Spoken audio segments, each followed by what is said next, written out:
So we got a good one at 185 this weekend. Nassourdine Imavov taking on Roman Dolidze, number 8 versus number 11. The odds are pretty even on this one. Nassourdine is starting to pull away as a bit of a favorite, minus 165 the last time I checked.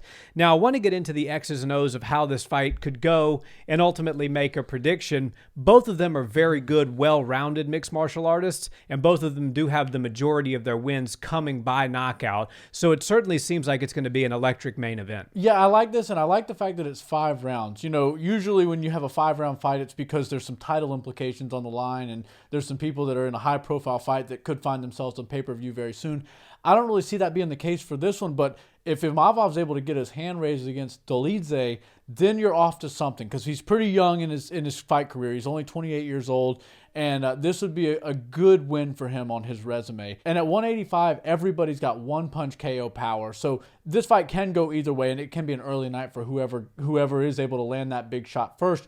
But I think there's going to be a lot of strategy that goes into this as far as when the takedowns are going to come out of Dolidze and when the pressure is going to be put on by Imavov, because both of them would like to probably get this fight done on the feet. But realistically, if they're both trading and trying to find that big money shot on both of them, you could see Dolidze try to take this fight to the ground, steal some minutes, steal some rounds early, and have Imavov fighting from behind. So I think this is an interesting matchup. I don't really know which direction it's going to go or where the bulk of the fight is going to take place, but something tells me these guys are going to stand and trade for the first couple of rounds, and then we're going to see all sorts of different mixing of the martial arts. Yeah, and I'll break the ice with my prediction. I think Roman Dolidze is going to win this fight. He's an aggressive, come-forward style fighter. You know, we saw Imavov break a little bit in his last loss against Sean Strickland. Right. And while Roman Dolidze is coming off of a unanimous decision loss against Marvin Vettori, his 3 fights prior to that were all KO finishes, and that includes Jack Hermanson on that list as well. So, you know, Roman Dolidze's got some serious power in his hands. He's got that great Georgian wrestling behind him. And Imavov, while he is from Dagestan, he lives and trains in France at Cyril Gane's gym, the Fight Factory, which is a great gym and great striking. So when you see Dagestan, Russia come up on the screen, you automatically think grappler. But I would say that if Imavov is going to get this fight done, his best chances are keeping it on the feet and looking for that clean finish.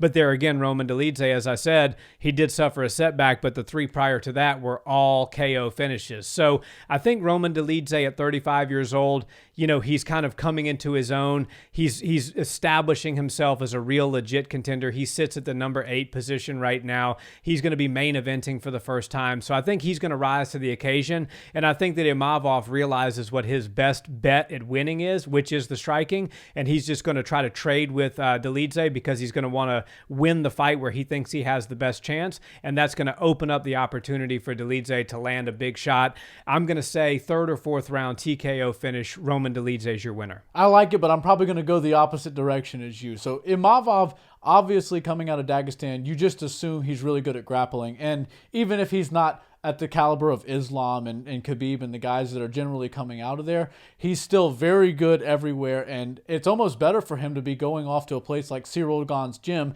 and practicing his striking, because if he can go out there and handle his own in Dagestani wrestling growing up and getting himself all the way to the UFC, plus he's now being seen as a high-level striker in the UFC, you're talking about something very special potentially on the rise.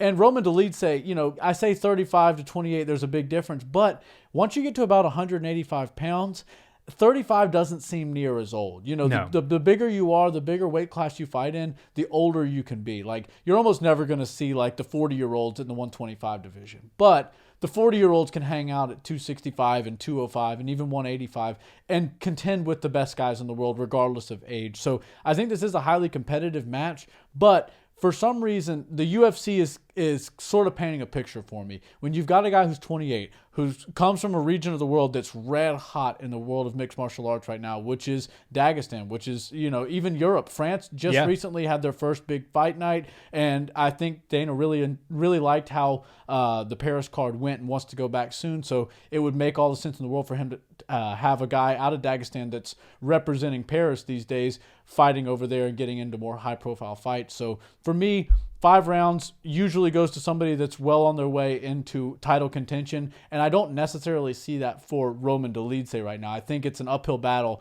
at 35 for him to get in there and get competitive with the guys at the top of 185. But I think Imavov is definitely a star at 185 and has all the potential in the world to give the guys at the top 5 a whole lot of problems. Yeah, and we talk about great gyms and fighting out of Cyril Gahn's gym under the tutelage of their coach there. I'm drawing a blank on his name right now. However, the two camps that Dolidze splits time between is American Kickboxing Academy and Extreme Couture. Well, that's as good as it gets. That's about as good as it gets. Yeah. So he's getting all of the looks he needs from all of the different people, and that's interesting. It brings up a point too, because obviously the former champ Sean Strickland is at Extreme Couture, and he fought Imavov, and it was a competitive fight. Yeah.